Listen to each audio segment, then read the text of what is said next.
Masyado ka nang namihasa, porket di ka hinahayaan, porket di ka kayang bitawan.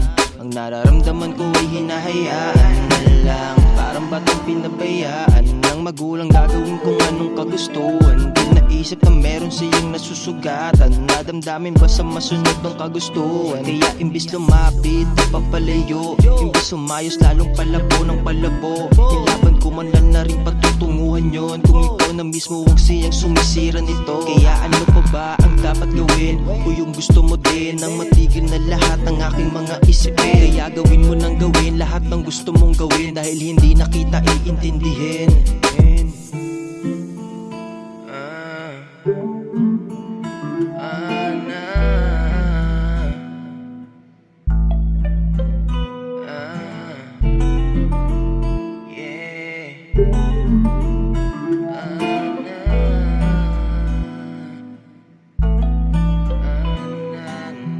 Huli na ang iyong pagsisisi, kaya mong gawin ng una kang nanatili.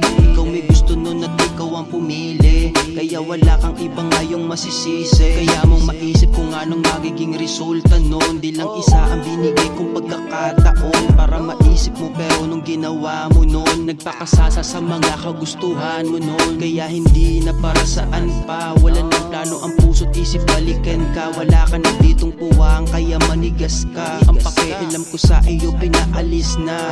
Nung na-miss ka o tragis ka, ang masasabi ko sa iyo ay umalis ka. Di ko kailangan ng tulad mo, marami diyang iba.